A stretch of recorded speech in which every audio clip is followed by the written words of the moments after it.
Welcome to Pirate Money Radio with your host, Kevin Freeman, helping you unpack the economic headlines and providing real money solutions. Good Saturday morning, man. We're getting into fall, hoping for a little lower temperatures and some college football on a Saturday. We've got some fun things ahead of us, and I'm joined by my colleague, business partner, and friend of 35 years, the amazing Mike Carter. Hey, Mike, how's your weekend lining up? I was looking good, enjoying the fall, and excited about what's ahead. Although I did just recently buy a new phone, and I'm trying to get everything synced and working up again, and so I'll probably spend a little time on that. You know, when we were kids, when you bought a new phone, it meant that you went from a rotary dial to a push button, or maybe it went from one type of plug to another, or a speaker phone or whatever, but it didn't have the complications that phones do today, did it? Not at all. And the phones now think, they are probably smarter than me, so it keeps prompting me to do things and connecting to different things, and I'm trying to figure out what it's doing right now. Yeah, well, have you used your phone today? An app, it gets used GPS, all the time. Email. Yeah. When was the last time it did the update? When you bought a brand new phone, the first thing it does, it takes a half hour just to update to the new operating system. No, I got an app the other day. You know, I have a high carbon usage, like one of our other friends on the show here. High carbon lifestyle, Jason Isaac. Yeah, so I've got the big gas tank in my pickup truck's 34 gallons. When I have to fill that, I kind of look at Gas Buddy to say, well, where's the cheapest place to fill this tank? And all of a sudden it pops up, new software applications. If you do not agree with this, do not sign up. Yeah, I know. And it created fear because I'm like, well, why were they that obvious in it? What are they hiding now? And I didn't have time to read it, but now I'm like, do I even need this app on my phone anymore? The one that bugs me the most is when I see that my Bible app is updating. I mean, what are they changing the Bible on me? And then they want me to agree to a term of service. Now, I just had my watch update, and I had to agree to a new terms of service. You know, of course, it takes just a second. You click, I agree, and everything's going to be fine, right?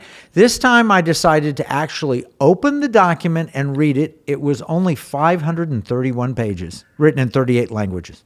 Wow. Which language did you read it in? I read it in English. That's the only one that I'm actually fluent in. 530 pages. Whatever it is in English. I remember getting that. I think I was just charged the phone and it popped up about that. And I started to read it. It's like, okay, well, what's going to be in here? And of course, it's impossible to read. It was good go to bed as it was charging reading. Well, not that I speak Cherokee, but my daughter does. And so I looked to see if Cherokee was an option, and it's not an option of their 38 languages. But let me quote from it. Here's some of the English I want to quote from it, because we're going to be talking today about terms of service and the legal implications, the economic implications.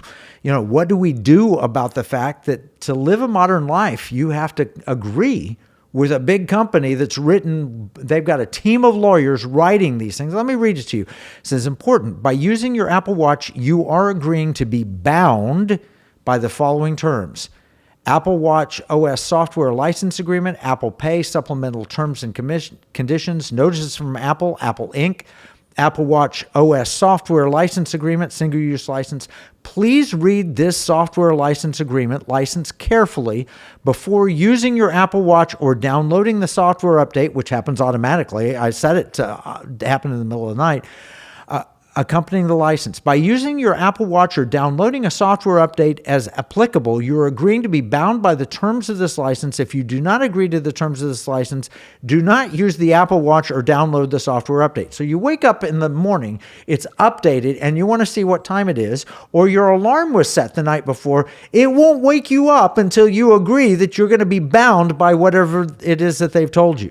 You know, it used to be whenever I had any legal documents, it's like, well, I'm not going to sign this until I have a lawyer look at it. Now it's like you don't even have it. You couldn't, if a lawyer did look at it, you couldn't do anything about it. Well, you can. It says if you've recently purchased an Apple Watch and do not agree to the terms of service, you may return the Apple Watch within the return period to the Apple Store or authorized distributor where you obtained it for a refund, subject to their refund policy. Yeah, I think my 2-year-old watch probably doesn't in the return policy anymore. What do you think? Yeah, and your 2-year-old watch is one that's in dire need of an update, right? Exactly. The software, including boot ROM code, embedded software, and other third-party software document, there is literally 531-page document that has all of this. You consent to them using your data. By using this, Apple may download and install automatic software updates on your Apple Watch. If you want to turn them off, you have to have a PhD in computer science to find the right setting to turn off the automatic updates. And if you don't turn them off and it gets updated, you can't use your watch until you agree, which means you can't get the benefit. I bought the watch to make my life easier, and the terms of service seem to be making it more complicated. Yeah. Yeah, I saw one the other day that really concerned me because it's going to cost me money. Not only am I giving up my freedoms, but one that costs me potentially money, and that some of the car manufacturers are recording my history electronically now and sharing that with insurance companies. And you will click through and agree to it because it's like you're buying a car and you sign your life away when you're doing that. I mean, this is good. So here's our scripture for today, Leviticus 19:15 in the English Standard Version. You shall do no injustice in court. You shall not be partial to the poor or defer to the great, but in righteousness you shall judge your neighbor. Does our legal system do that? Or do we favor the rich and powerful, like the big company like Apple or the car manufacturer, at the expense of ordinary people and the poor? It's a real issue. We talk about that. I mean, there's a crony capitalism. There's big money that's controlling a lot of things that Main Street America no longer really has a voice in. And these are examples of that, because I can't really deny terms of service on some of these products that I have. I mean, Microsoft, can I really do business without Microsoft products on the software? We're going to read their terms of service. They're scary. You can't even toast bread in your new toaster or make coffee without agreeing to some term of service. I mean, you can't hail a cab. You're going to use Uber, and so you're going to have to agree to that. You can't buy tickets for a movie. You can't. I mean, there's so many things that we do ordinarily in life that you're having to agree to be bound by terms of service. We're getting bound a lot, and it's all about the money. And there are only three things you can do with your money. You can give it, spend it, or invest it. Here at Pirate Money Radio, we work to explain solutions that support all three areas in a way that promotes liberty, security, and values. Patriot Mobile, a mobile phone company, supports the Pirate Money Radio program. Patriot Mobile uses U.S. carriers, including AT&T, Verizon, and T-Mobile, and operates on both Apple and Android phones. More information about the Economic War Room and Patriot Mobile is available at piratemoneyradio.com/AFR. That's piratemoneyradio.com/AFR. And we're blessed to have an AM radio station that you can tune to in your car until they take that away from us, or at home. But if you went on the internet to listen to it as a podcast, you probably clicked a term of service that allowed you to be able to listen, and you are bound by that. Non-disclosure, we did not write any of those. No, we did not. Well, did you hear about the Disney case? This is one we're going to talk to in length after the break. But there's a Disney case that is a term of service case. Have you heard about this? Briefly, I remember hearing something about allergies or peanut thing. Yeah, so this is near and dear. I have friends and family that are peanut allergic, and so we've been to Disney actually, and they promise this is safe here, don't eat this here, and they're real good on disclosure of it.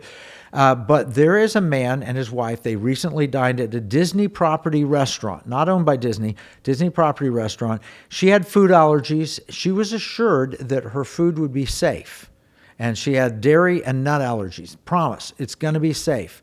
Sadly, it was not. When they ended up in the hospital and she died shortly thereafter, she was a doctor. It's just tragic. So the man began a lawsuit, and he included Disney in his suit. Wow. Did he? And I'm sure he won. Well, it's still pending in the courts. What Disney did to deny him the ability to sue, though, is just unbelievable. It was covered in a BBC report. It is such a horrific story. Can you imagine going to Disney with your spouse and assured that the food is safe? You eat it, and there's a term of service that plays into this. After she ate it, she died. And the man was distraught. He sued the restaurant, and he sued Disney. And Disney said, no, you agreed in terms of service. And we're going to get into exactly where he agreed, which is the shocking part. But you agreed in terms of service that you will not sue us. And he just clicked through to do it. Yeah, wow. Big corporations are manipulating small technicalities through the terms of service. This is economic warfare. We'll cover more right after this break. Here's a $10 bill. It's got the picture of Alexander Hamilton on the front of it. You know, it's kind of sad. When I was 10 years old, everything that I could buy for $1 now costs about $10. That's the cost of inflation.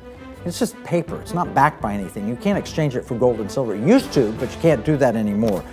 And that's unfortunate. You know, pirates wouldn't accept this. Pirates, they wanted gold and silver. Patriots, the founders of this nation, also wanted gold and silver coin. In fact, they put a provision in the Constitution, 17 words, that said states could only make gold and silver coins tender within the states. That's why I wrote this new book, Pirate Money, Discovering the Founders' Hidden Plan for Economic Justice and Defeating the Great Reset. It will explain exactly the history of money and exactly why gold and silver coins can be made modern with new technology and a useful monetary system. PirateMoneyBook.com.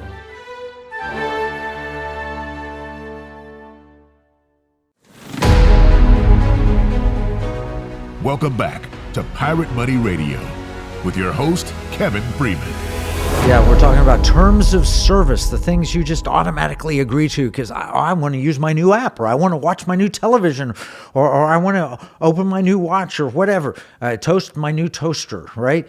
And we click through. We agree to them all the time, and they're lengthy, like 531 pages just and they tell you you're supposed to read it. Now, it's in 38 languages. I can only read one language. I assume that the other languages say the same thing. I hope that's true, but there's no way to really tell. So you read page after page after page. It takes you a good amount of time, and then you can finally see what time it is.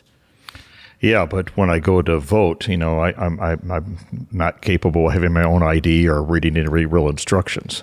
Yeah, no, in voting... we assume you're stupid, but if you want to do anything in society, you've got to be I need a law degree from Yale. Yeah, exactly. All right, so we were talking about the Disney tragedy, where a man and his wife went to Disney. She had food allergies. She was assured that the food was safe. It turns out it was loaded with dairy allergens, nut allergens. She tragically died in the hospital. And then the husband sued Disney along with the restaurant. It was a Disney property, but it wasn't a Disney-owned restaurant. And Disney initially, according to the BBC, Disney Plus terms prevent allergy death lawsuit, Disney says. Basically, what they said was that the man had downloaded Disney Plus and streamed it on a trial basis, and it had term of service, and the term of service said you would never sue Disney for any reason whatsoever. Wow. They got away with it for a little bit. His lawyer complained, the people complained, and everything. He was suing Disney for a sum in excess of $50,000 plus legal costs, and Disney wanted the case in the court halted, according to the BBC, and for the dispute to be resolved out of court in arbitration. And yes, the 2019 terms of service for a free trial essentially said you wouldn't sue, but should companies be allowed to do that, take away your rights if they give you bad products or fraudulent products? No, not at all. But all too often that happens today. And legal firms are often tied into all these corporations, and because of conflicts of interest and who they represent, even if you wanted to sue them, it's hard to find somebody to come on the other side of that. Again, Main Street America is losing their voice. They are. Disney did, because of the public outcry, they did relent from following public pressure. They did not say that they were wrong in their legal theory. They just said, no, we're going to let you out of that. We're going to unbind you from that and let you go ahead and sue us. Here it is. Just from a brand safety perspective, because they didn't want to take the pressure. NBC News, Disney backpedals on saying man can't sue over wife's death because he signed up for Disney Plus. All right, that was August 20th. But here's the thing. Generally, Disney in the past, what they'd done is they would pay a large amount of money, and then they would make them sign a non-disclosure agreement so they wouldn't tell the world what had happened. And that's what happened when there have been deaths on rides and different things. Here, they took a different approach. Here's a quote, though, from that NBC News article. The law expresses a preference for enforcing arbitration agreements as long as they are not fraudulent. Often people don't remember or care that they signed an arbitration agreement at the time they sign up for some service, but as long as the person was clearly notified at the time they were signing one of those agreements, they will be enforceable. Wow. Would it have held up? Harvard Law weighed in, and they said, does signing up for Disney Plus mean you can never sue the Disney company? And they went back and forth on it. Bottom line is the company being fraudulent or not? Are they properly disclosing it or not? Do you have a right to give away your right to sue? And that's not been decided in the court. Disney just withdrew their objection to the lawsuit and let it go forward. Well, the happiest place on earth doesn't sound quite as happy, but at least they gave in a little bit on this one. Yeah, well, here's the problem, is even if Harvard's analysis says, well, the law is more on the side of the individual, which I'm not sure that it is. Big companies have big attorney firms, and they can outspend you, and they can drive you into bankruptcy if you can't keep up with them. They have legal firepower. And it's just the beginning of the issues. It shows where things are headed.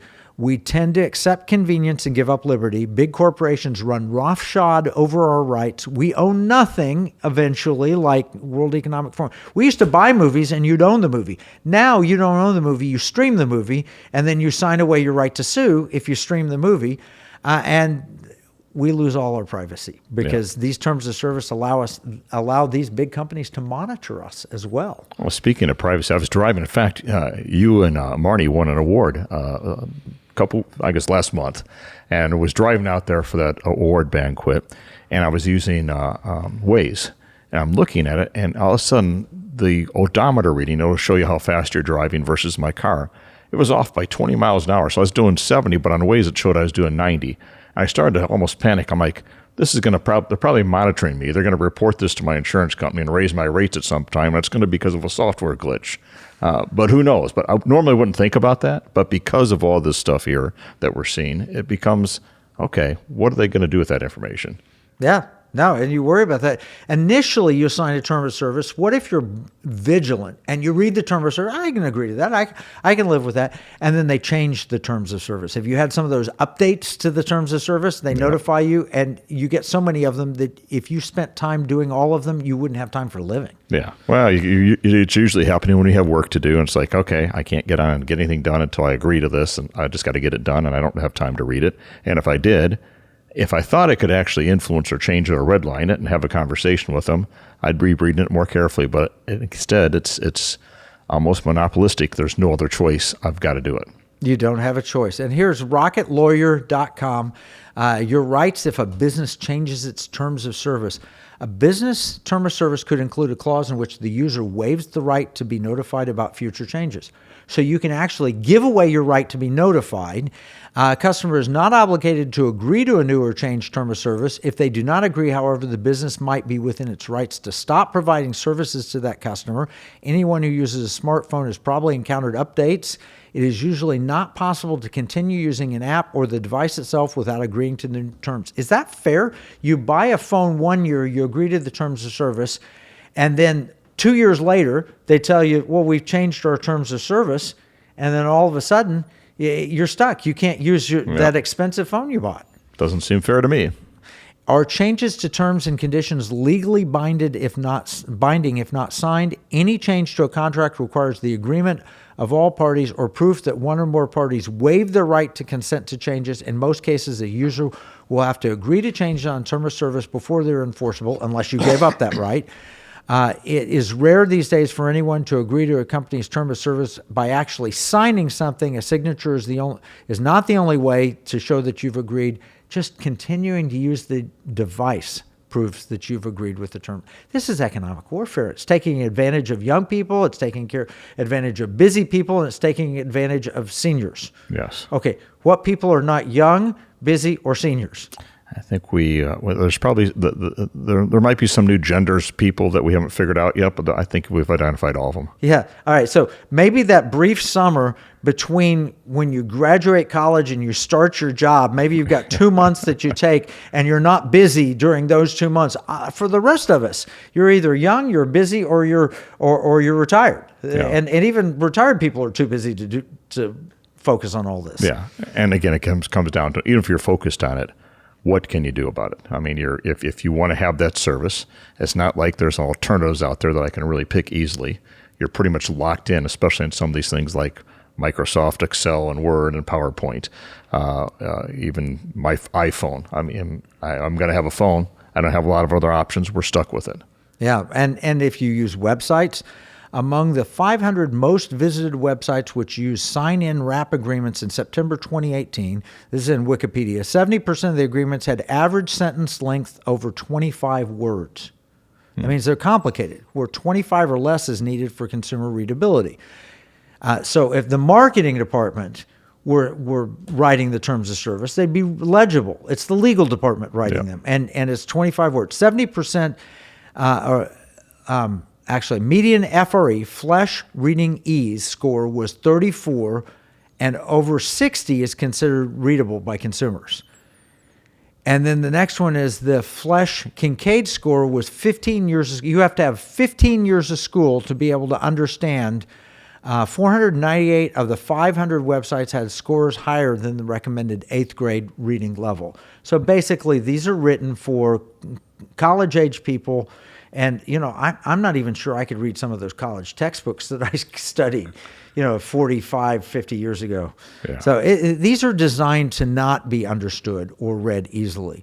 Among 216 mass market consumer software license agreements, which existed in both 2003 and 2010, the median scores were 33 in both years, with a range from 14 to 60. Even this is confusing me. I can't even understand how complicated they are because they're that complicated. The median number of words rose from 1,152 to 1,354 with a range of 33 to 8,406. That means they're very long, just like that Apple agreement that was, how many pages did I say? Yeah. 500 pages or something? 531 pages.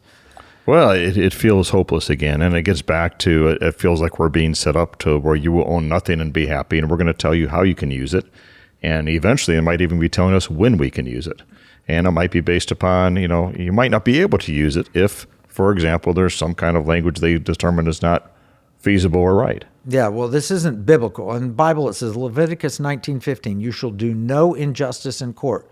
This is a legal matter, and they're doing injustice. They're stacking the odds against us to be able to defend ourselves, just like in that Disney situation. And they're being partial to the rich and the great and harming the poor and normal average Americans. That's what we're facing here in 2024 and beyond. I don't think see terms of service getting fewer or easier. I see them getting more complicated, and I see them being added wherever we go. You go to a restaurant and use their menu, you'll probably have to sign a term of service. Yeah, I mean, it gets back to what we've talked about all the time. Main Street America no longer has their voice. It comes down to, the amount of money or the amount of people that are represented by a certain thing that have some kind of power. And the only way we fight back on these things is by standing together and working on key initiatives that are going to allow us to get our voice back. Yeah, there's a political solution, there's a legal solution, there's a consumer solution, and there's a money solution, because terms of service, we'll get into it after the break, but Central Bank Digital Currency is headed towards us like a freight train that has terms of service. It's going to determine what you can buy, when you can buy, how you can buy, and if you do buy, how are you bound or limited. This is what's headed for us in 21st century America. Terms of service with our future currency or money. Yeah, no, it's frightening. We're going to talk more about this after the break. It is not justice, it's injustice, and it's against our liberty. We stand for liberty, security, and values. More after the break. In uncertain times, finding stability in the economy can feel challenging. But what if you could navigate economic volatility while honoring your biblical values? At Timothy Plan, they believe this balance is possible. Timothy Plan filters its volatility-weighted ETFs and family of mutual funds through a biblical pro-life and pro-family lens, so you can see competitive returns and moral responsibility, helping you to weather the economic storms. With Timothy Plan, align your investments with your values while adapting to our ever-changing culture. Since 1994, Timothy Plan has been recognized leader in biblically responsible investing. Timothy Plan, your bridge between faith, finances, and the future. Visit timothyplan.com or call 1-800-TIM-PLAN or 1-800-846-7526. Investing includes risk, including possible loss of principal. Before investing, carefully consider a fund's investment objectives, risks, charges, and expenses contained in the prospectus available at timothyplan.com. Pirate Money Radio, helping you give, spend, and invest in ways that align with liberty, security, and values. Welcome back with your host, Kevin Freeman. We're talking about justice from the Bible. It's Leviticus 19:15. You shall do no injustice in court. That means legal matters. You shall not be partial to the poor or defer to the great, but in righteousness you shall judge your neighbor. But we have a system in America. It's an electronic system. And to participate in the electronic economy, you have terms of service. Whether you're doing banking apps or whether you're looking at your watch or getting a taxi or ordering food on Uber Eats or something like that, you have to agree to a term of service. And these are not just, as we're talking about, and they're traps. A man at Disney with his wife got trapped into something. Now, he got out of it because Disney let him out of it.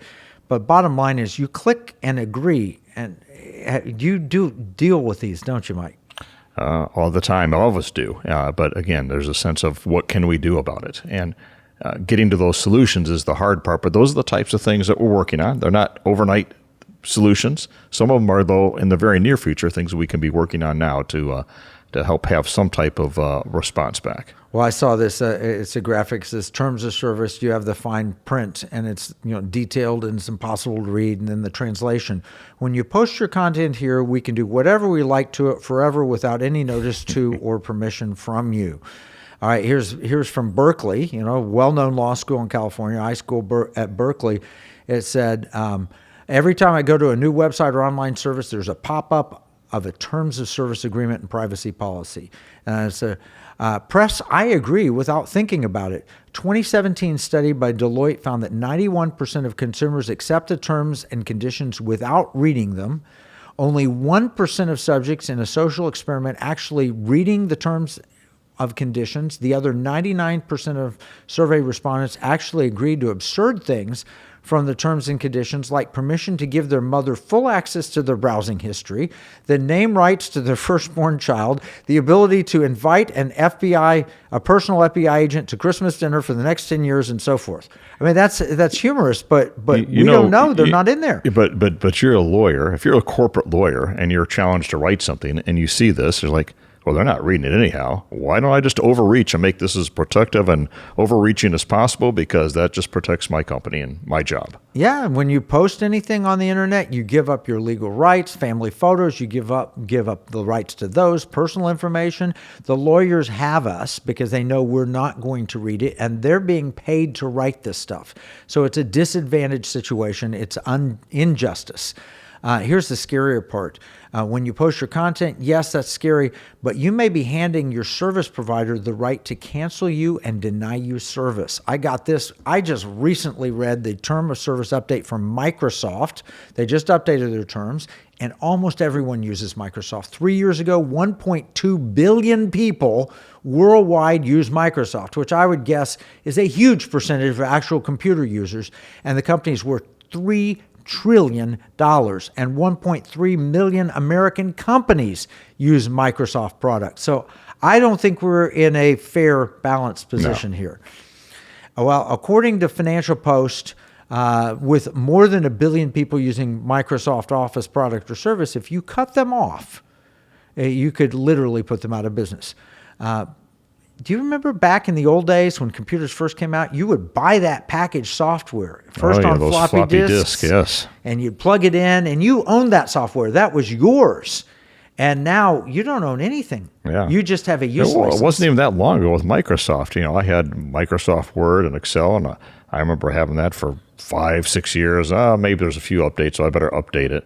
But then it went to software as a service, and I own nothing. And they control everything, and I have to pay every year. Now, yeah, is there ongoing updates and probably security features? Yes, but I can't own it anymore. No, you don't own it. You'll own nothing by the year 2030, and you'll be happy, according to the World Economic Forum.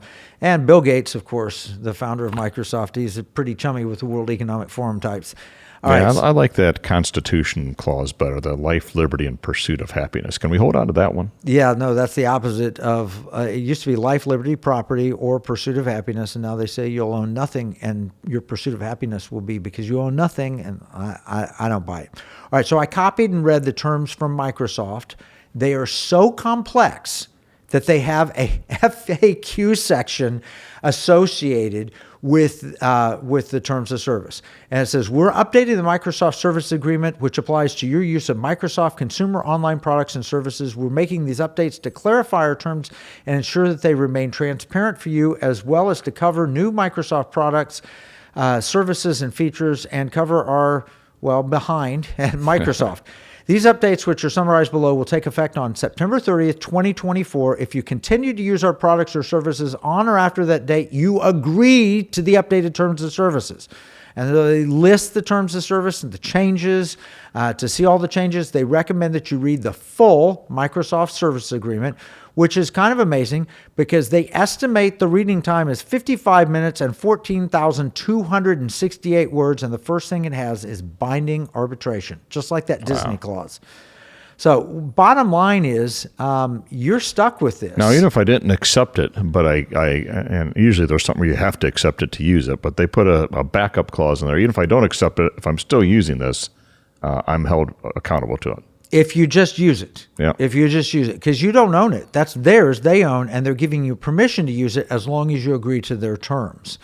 All right. So now, the good thing is it's Microsoft. So, I mean, like, they wouldn't go through and look at my data and determine that anything was approved or not approved. Yeah, no, it's Microsoft, and you own your own content. It says right up, number one, it's binding arbitration. The number two clause is you own the content. But underneath that, it says, many of our services allow you to create, store, or share your content or receive material from others. We don't claim ownership of your content. Your content remains yours, and you're responsible for it. But they go on and say, you represent warrant that for the duration of these terms, you have and will have all the rights necessary for your content that is uploaded, stored, or shared, which I get. They don't want you violating the law. But they go on and say, to the extent necessary to provide the services to you and to others, to protect you and the services, and to improve Microsoft products and services, you grant to Microsoft a worldwide and royalty-free intellectual property license to use your content, for example, to make copies of, retain, transmit, reformat, display, and distribute via communication tools your content on the services. They have a use right to everything that you own. They say you own it, but they said, but you give us full permission to use it however we want to, whenever we want to. Does that sound fair?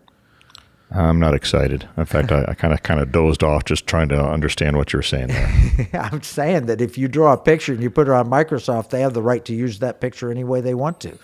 And they also have the right to inspect under Code of Content. Number 3, you're accountable for your conduct and content when using the services. As by agreeing, you agree to don't do anything illegal, don't engage in activity that exploits and harms, blah, don't do this, don't do that, don't do this, don't do that, don't do that. More than the 10 commandments and don'ts. And then you get down to number 7, don't engage in activity that is harmful to you. Who's going to determine what's harmful to you? The services or others? And they give you examples. Don't transmit viruses. Okay, I buy that. I don't want to transmit viruses. No stalking. I don't want to stalk. No trying to generate or sharing the content that harasses, bullies, or threatens others.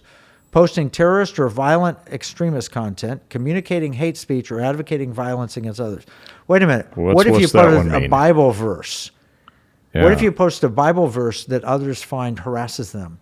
This is why recently they've said that if you bought a Bible, you go on a terror watch list.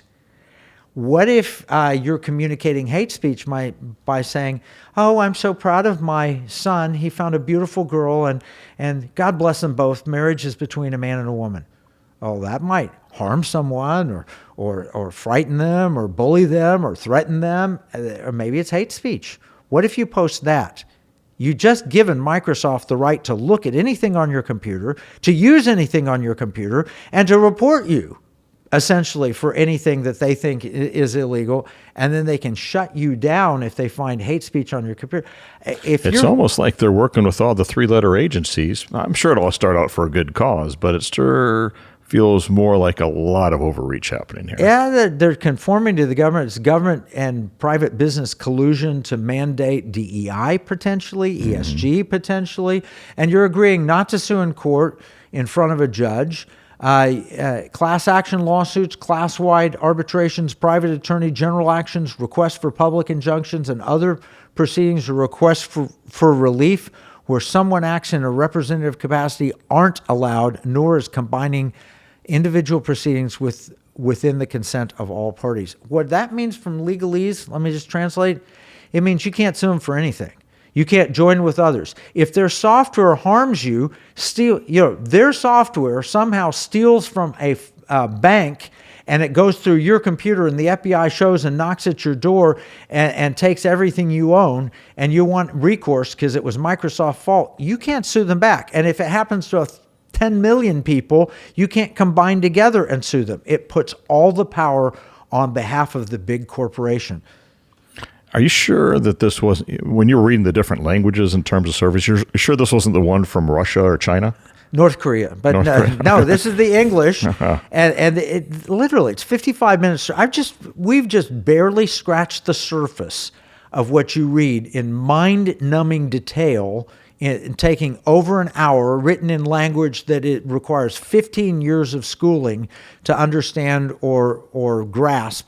This is Microsoft, and this is just to be able to get your email. But think about this. If I am North Korea or China or one of those, what would really be different other than the state owns the company?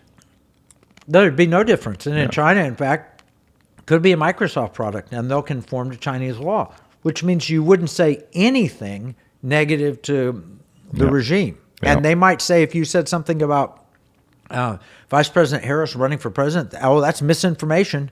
She said she wants to ban fracking. Well, she did say that. We have her on tape. But she says, no, I didn't say that. I'm not going to ban fracking. That's misinformation. Snopes would tell you you're wrong. Microsoft cuts you off. Can't even get your email, talk to your kids, use Skype, all the different Microsoft products. All right. Do we get to solutions on some of this stuff? Yeah, well, it gets scarier, and then it'll get better. Okay. The scarier part is Microsoft can inspect your computer, find what they deem as hate speech, cut you off, turn you in. It's like social credit scores in China.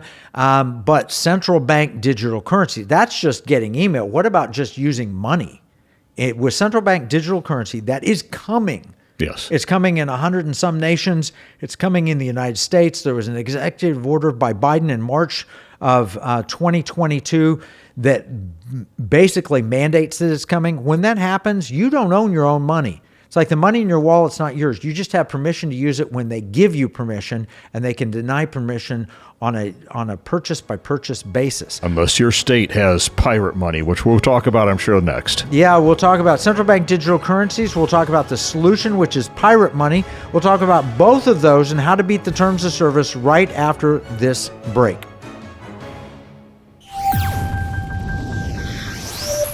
The spirit of patriotism has prevailed. The battles may have changed, but the values remain the same. Today, in 2024, we find ourselves at a pivotal moment where the call for unity, freedom, and a better future echoes louder than ever. For more than 10 years, Patriot Mobile has been committed to supporting the values that make our nation great. With affordable plans and reliable nationwide coverage, Patriot Mobile is not just a wireless service. It's a call to action for those who believe in the American dream. Because this year is not just any year, it's the most important year since our nation's founding. Choose a wireless carrier that shares your values. Choose Patriot Mobile.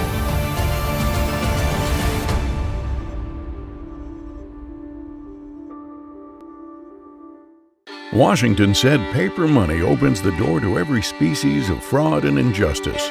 Jefferson said paper is poverty. Hamilton said to emit an unfunded paper as the sign of value ought not to continue a formal part of the Constitution. The founders hated paper money, so they put a pirate money clause in the Constitution for our state to use. Learn more at transactionalgold.com. Pirate Money Radio, helping you give, spend, and invest in ways that align with liberty, security, and values. Welcome back with your host, Kevin Freeman. And I'm joined by my colleague, Mike Carter. We've been talking about Disney and how if you downloaded a free trial of Disney Plus, there's a term of service that says you can never sue Disney. And they tried to enforce it against a man whose wife died at a restaurant at a Disney shopping center, Disney Springs in Florida. And he tried to sue because they promised that her food was allergen-free, and it actually had the allergens in it. And she died in the hospital shortly thereafter. And Disney Plus said, "You can't sue us. You happen to get a free trial of Disney Plus 3 years ago." And then they finally relented and allowed the lawsuit to proceed, but they didn't deny that they had a right to dismiss it. And then we talked about Microsoft and how the terms of service, take you an hour to read them before you could get your email. You'd have to sit down for an hour and read these terms of service that are complex, difficult, put you to sleep, almost impossible to read, but it gives them permission to examine your computer and they get a royalty-free use license to anything you create on their product, and they can examine it to make sure you don't have hate speech. And now we're talking about central bank digital currency. Mike, do you want to explain a little bit? Because you've been working with the state legislatures on central bank digital currency. Yeah, we see this happening already in China with social credit scores and everything else. We just talked about these overreaching terms of service agreements and how they control what you can and can't do with it. Now imagine being able to do that with your money. So you go to buy a hamburger and they know your cholesterol is too high and you can't get the hamburger, you get a salad. You have a car that has too much carbon output, you're only allowed to buy 2 gallons of gas this week.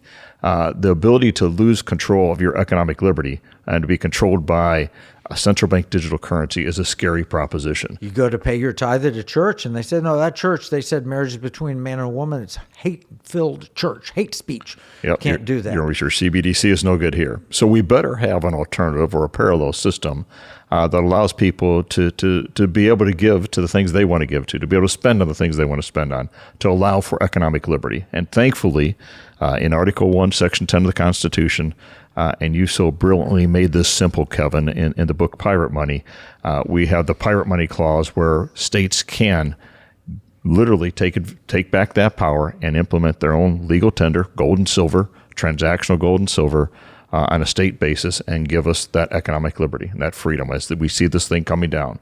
Because if it happens, and I'm afraid it's coming more quickly than many of us realize, but once that happens and we lose that, we've lost our ability to really do anything. That's the ultimate in control. Well, and the states have to push back. The federal government has a right to coin money according to the Constitution. They've deemed that they're going to do central bank digital currencies. We're going to have a vote at the federal level that's coming up. We have the Harris team that says that they're in favor of central bank digital currencies, and we have the Trump side that says that they oppose them, and you're going to get a vote in that.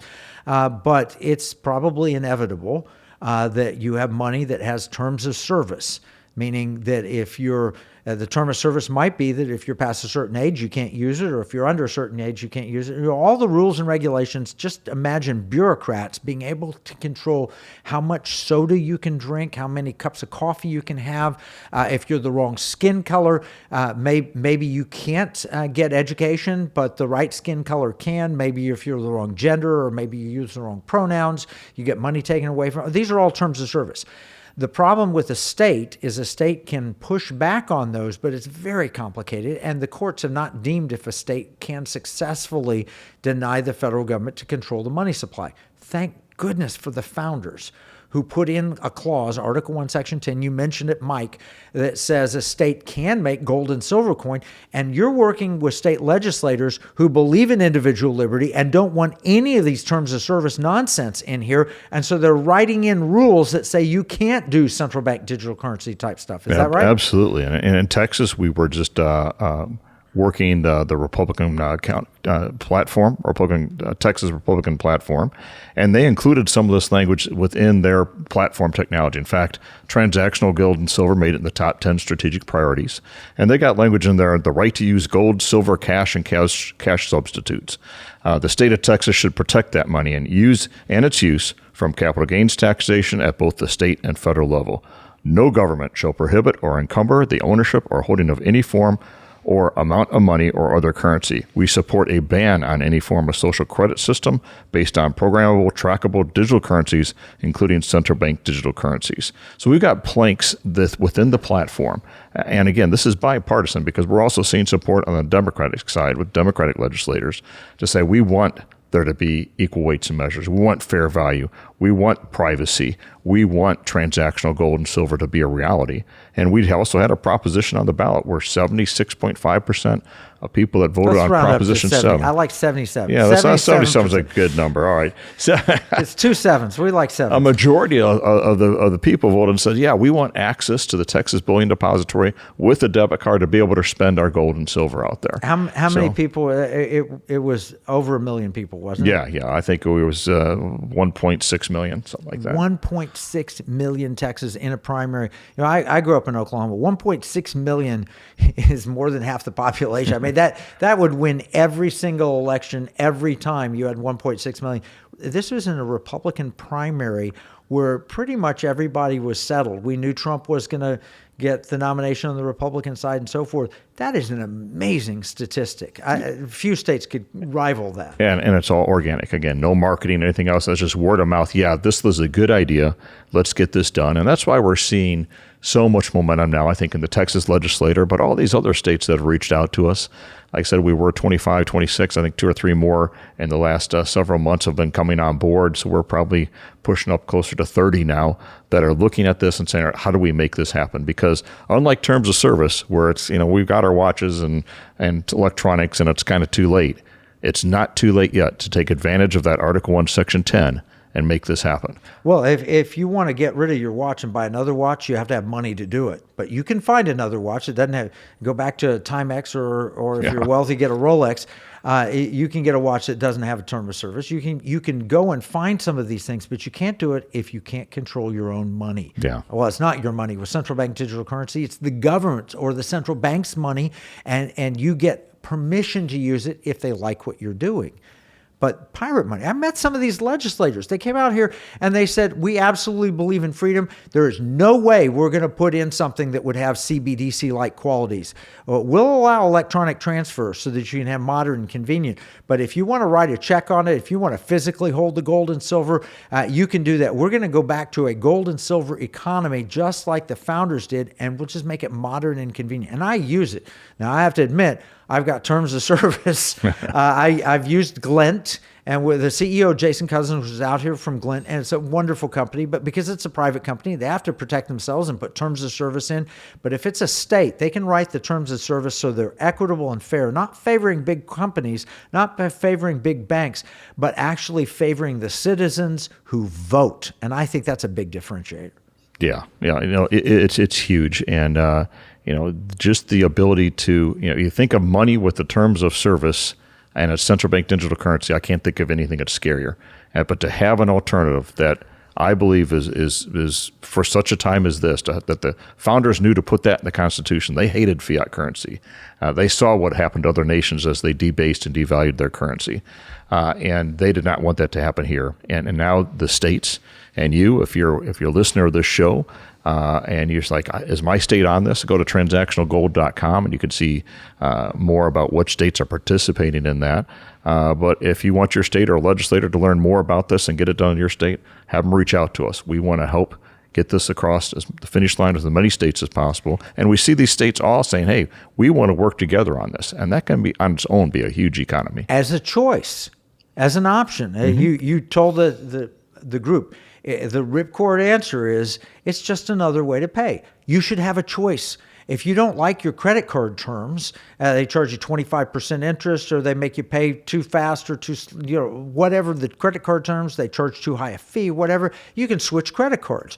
You can't switch money until now. This is a way that you can have your own money. It will be issued by the state. It'll be based in gold and silver. It can never be fractionalized and lent out. It can never be, beaten by inflation. It always holds its value. This is an amazing thing. So that's one important way to push back. Pirate Money, you can learn more at piratemoneybook.com or transactionalgold.com to see what we're doing there, or Pirate Money Radio. Go there and get updated on all the programs we're doing. But there's another solution that I just found I'm kind of excited about. It's called a Terms of Service Tracker. And the address for that is TOS, Terms of Service back.org. It's a beta site, but it's very helpful, and we can start to track these terms of services. When we have control of our own money, and you have the ability to stand up together and say, hey, look, we like the convenience of an Apple Watch or a nice phone or a nice computer. We like that convenience. We want Microsoft. We want you to make money. You're making our lives better. But let's make these terms of service more equitable.